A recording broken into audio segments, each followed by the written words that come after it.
नमस्कार विद्यार्थी मित्रांनो. मागील व्हिडिओमध्ये आपण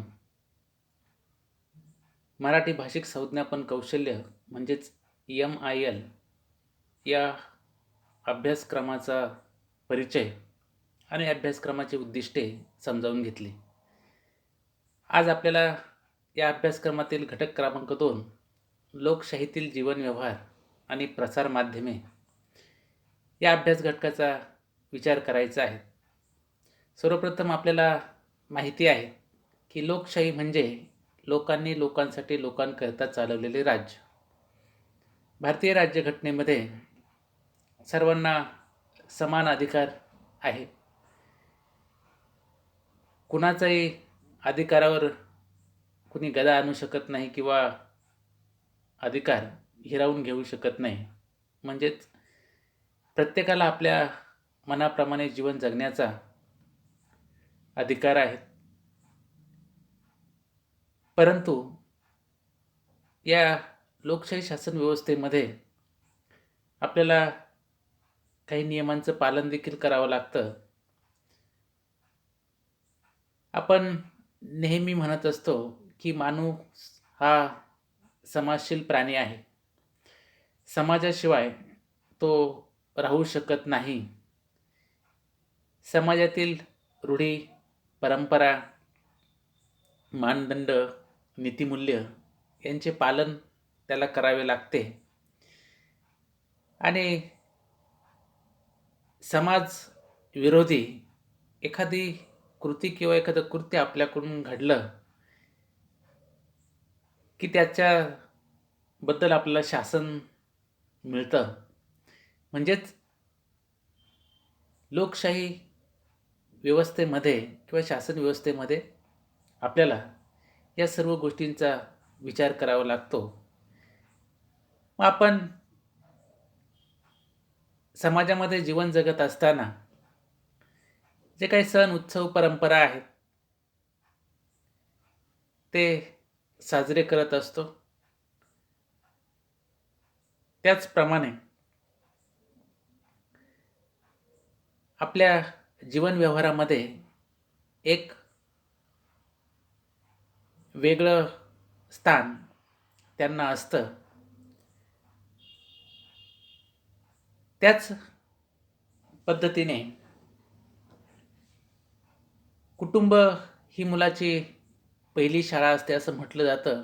कुटुंबातील जे काही संस्कार आहेत ते संस्कार आपल्याला घडवण्यासाठी महत्त्वाचे असतात. कुटुंबात एकदा मोठं झाल्यानंतर आपण शाळेत जातो. शाळेतील शिक्षक, मित्रपरिवार यांच्यामध्ये आपण घडतो आणि मोठं झाल्यानंतर जो काही समाज आहे तो समाज आपल्याला घडवत असतो. आणि म्हणून या व्यक्तीचं व्यक्तिमत्व घडवण्यासाठी सामाजिक परिस्थिती देखील महत्त्वाची आहे. या लोकशाहीतील जीवन व्यवहाराबरोबर जे काही प्रसार माध्यमं आहेत त्या प्रसार माध्यमांचं स्थान देखील आपल्या जीवनामध्ये अतिशय महत्त्वाचं आहे. आणि म्हणून नेमकी प्रसार माध्यमांचं स्थान काय आहेत हे आपल्याला या ठिकाणी बघायचं आहे. सर्वप्रथम प्रसार माध्यमे म्हणजे काय? तर ज्ञान, माहिती, शिक्षण व मनोरंजन समाजापर्यंत ज्या माध्यमाद्वारे पोहोचवले जातात त्याला प्रसार माध्यमं असं म्हटलं जातं. ज्ञान, माहिती, शिक्षण आणि मनोरंजन ह्या ज्या काही गोष्टी आहेत या आपल्या जीवनामध्ये अतिशय महत्त्वाच्या आहेत. कारण ज्ञान हे आपण मिळवत असतो. त्यामध्ये शाळा, महाविद्यालय किंवा शैक्षणिक संस्था आहेत. त्याचबरोबर प्रसार माध्यमातून देखील ज्ञान आपल्याला मिळत असतं. जी काही माहिती आहेत ती माहिती, शिक्षण आणि मनोरंजन या सर्व गोष्टींना आपल्या जीवनामध्ये अतिशय स्थान आहे. आणि या जर गोष्टी आपल्या जीवनामध्ये नसतील तर प्राणी आणि मानव यामध्ये फारसा फरक राहणार नाही असं मला वाटतं. आणि म्हणून समाजामध्ये घडणाऱ्या ज्या काही घटना आहेत, चांगल्या वाईट घटना, त्यांची माहिती जर आपल्याला कशाच्या माध्यमातून मिळत असेल, तर ती आहे प्रसारमाध्यमे. आणि या प्रसारमाध्यमांचे जे काही प्रकार आहेत, ते देखील आपण बघणार आहोत. पहिला जो काही प्रकार आहे, तो म्हणजे दृकश्राव्य माध्यम. त्यामध्ये दूरचित्रवाणी किंवा टेलिव्हिजन ज्याला आपण म्हणतो. प्रत्येकाच्या घरामध्ये दूरचित्रवाणी किंवा टेलिव्हिजन आहे. घर बसल्या आपण हे जे काही कार्यक्रम आहेत ते बघतो. उदाहरणार्थ बातम्या. जे काही बातमीपत्र आहेत ते लाईव्ह किंवा थेट प्रक्षेपण आपण जे काही म्हणतो. एखादी घटना घडलेली असेल तर प्रत्यक्ष तेथील जी काही माहिती आहे ती आपल्याला घर बसल्या मिळत असते. असं जे काही दूरचित्रवाणी हे जे काही माध्यम आहेत ते दृकश्राव्य आहेत. प्रत्यक्ष चित्र आपल्याला त्या दूरचित्रवाणीवर दिसतात आणि जी काही माहिती आहे ते आपण कानाने ऐकू शकतो. म्हणजेच आपल्याला वास्तविक आणि जिवंत माहिती दूरचित्रवाणी या प्रसार माध्यमाद्वारे आपल्याला मिळते. मग बातमीपत्राचं आपण उदाहरण घेतलं. त्याचबरोबर जे काही मनोरंजनाचे कार्यक्रम आहेत, उदाहरणार्थ सिरियल आहेत, चित्रपट आहेत. हे जे काही कार्यक्रम आहेत आपल्या मनाला विरंगुळा किंवा मनोरंजनाचे कार्यक्रम आपण बघतो आणि साहजिकच आपल्याला त्यातून एक वेगळा आनंद मिळत असतो. आणि म्हणून जी काही वास्तविकता आणि जिवंतपणा हा या प्रसार माध्यमाचं अतिशय महत्त्वाचं वैशिष्ट्य आहे. आणि म्हणून ते अतिशय प्रभावी असं माध्यम आहे, प्रसार माध्यम आहेत असं आपल्याला या ठिकाणी सांगता येईल. समाजात जे काही चांगले आणि वाईट जे काही घटना आहेत, एखादा सण असेल, समारंभ असेल, हे सर्व जे काही प्रक्षेपण आहेत ते घर बसल्या आपल्याला लाईव्ह बघायला मिळतं. आणि म्हणून अशा पद्धतीचं आपल्या मनावर लवकर त्या ठिकाणी परिणाम करणारं असं हे प्रसार माध्यम आहे. दुसरं जे काही प्रसार माध्यम सर्वांच्या परिचयाचं आहे ते म्हणजे आकाशवाणी. हे फक्त श्राव्य माध्यम आहेत. फक्त कानाने आपण माहिती ऐकू शकतो. जो काही निवेदक आहेत तो प्रत्येक कार्यक्रमामध्ये आपल्याला माहिती सांगत असतो कार्यक्रमाविषयी आणि तो कार्यक्रम आपण फक्त कानाने ऐकू शकतो. मग यामध्ये देखील मनोरंजनाचे कार्यक्रम आहेत. रेडिओ मिर्ची आहेत, हॅलो FM आहेत. त्याच पद्धतीने वेगवेगळी प्रकारची भाषणं आहेत ती आपण ऐकत असतो. जाहिराती आहेत, शैक्षणिक कार्यक्रम आहेत, आबालवृद्धांचे जे काही मनोरंजनाचे कार्यक्रम आहेत ते आपल्याला त्या ठिकाणी ऐकायला मिळतात. त्याच पद्धतीने अतिशय स्वस्त असं हे माध्यम आहेत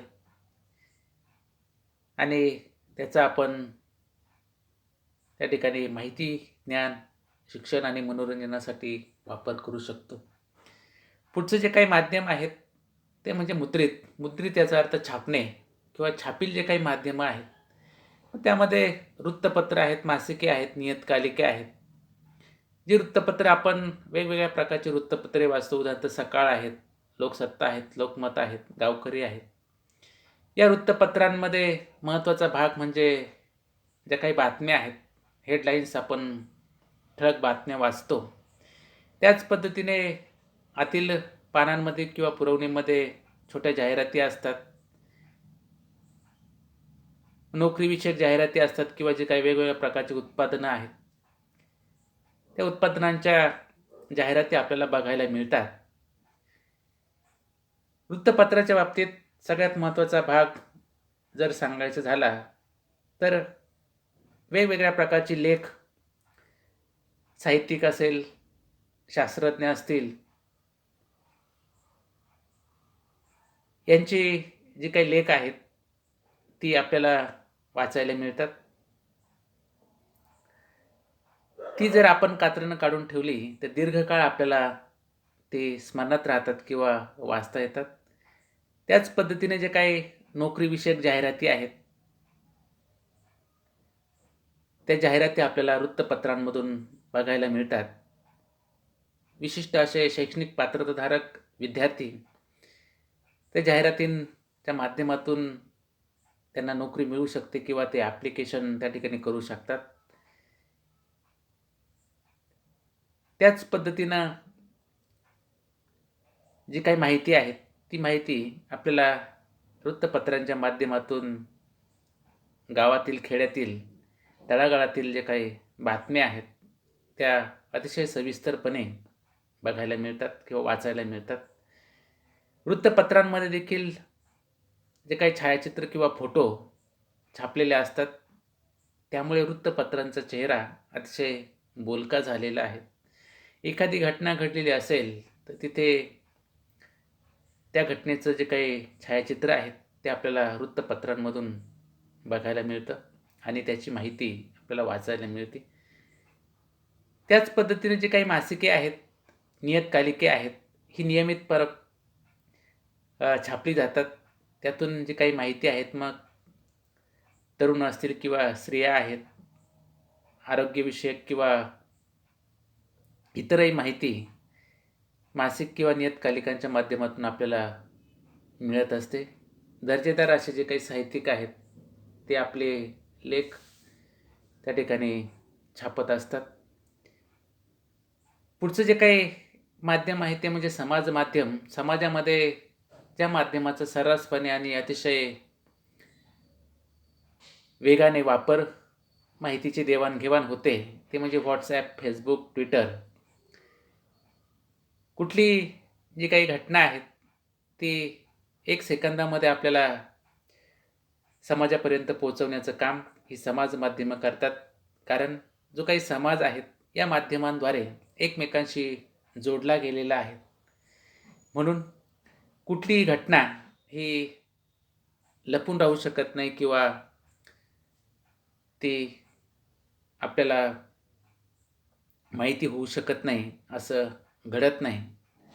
मग साहजिकच वेगवेगळ्या प्रकारचे जे काही वृत्त आहेत, एखाद्या व्यक्तीची निधन वार्ता असेल, एखाद्या व्यक्तीचा वाढदिवस असेल किंवा एखाद्या व्यक्तीचा गुणगौरव असेल, म्हणजेच चांगल्या वाईट सर्वच घटना समाजापर्यंत पोहोचवण्याचं काम समाज माध्यमं करत असतात आणि त्या व्यक्तीची माहिती समाजापर्यंत पोहोचवण्याचं काम ही समाज माध्यमं करतात. अतिशय जलद असं काम या माध्यमाचं आहे. इलेक्ट्रॉनिक जे काही माध्यम आहेत, त्यामध्ये जे काही इंटरनेट आहेत, सर्वांना त्याचा परिचय आहे.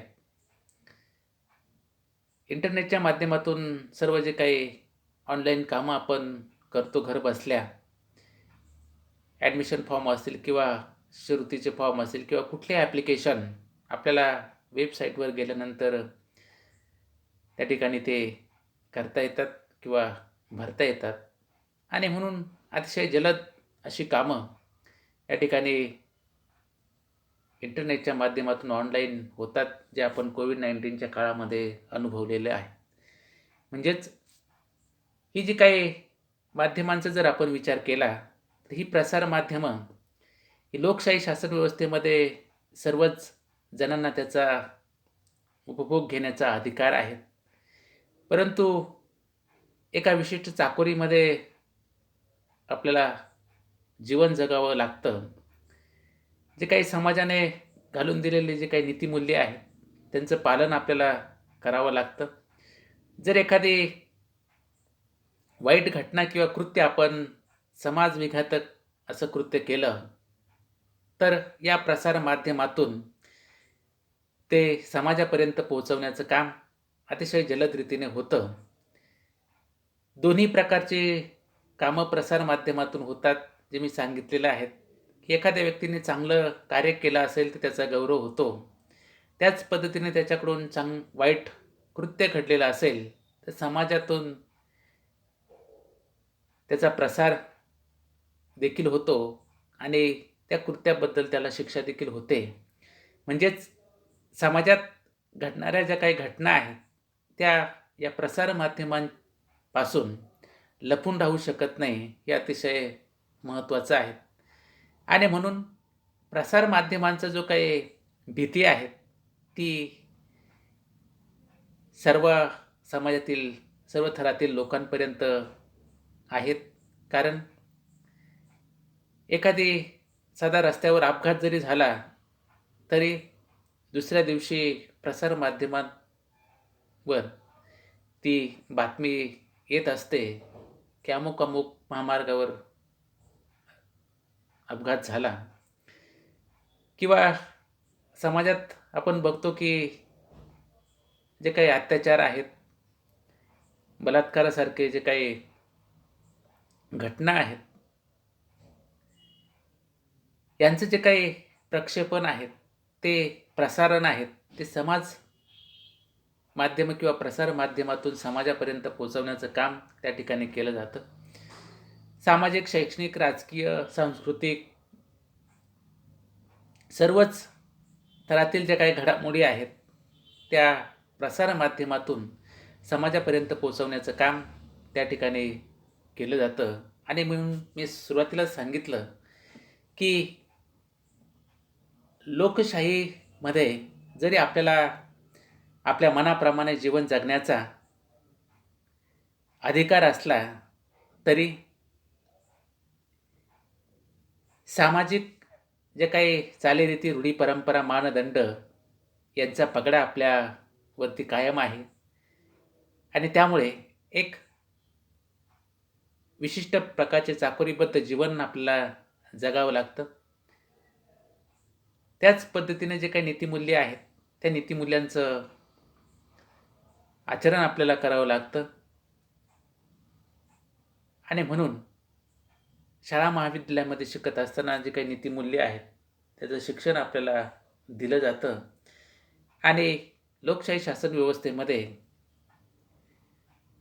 आजचा जो काही विद्यार्थी आहे तो उद्याचा सुसंस्कृत नागरिक तयार झाला पाहिजे. देशभक्ती, राष्ट्रभक्ती, राष्ट्रनिष्ठा ही त्याच्या अंगी रुजावी यासाठी नीतिमूल्य ही असतात. आणि म्हणून आजचा जो काही आपण घटक बघितला की लोकशाहीतील जीवन व्यवहार आणि प्रसार माध्यमं, म्हणून लोकशाहीमध्ये जीवन जगत असताना आपल्याला प्रसारमाध्यमं देखील आपल्या चांगल्या आणि वाईट कृत्याची नोंद किंवा घटनांची नोंद घेत असतात आणि समाजापर्यंत पोहोचवण्याचं काम करत असतात, हे आपल्याला या ठिकाणी सांगता येईल. धन्यवाद.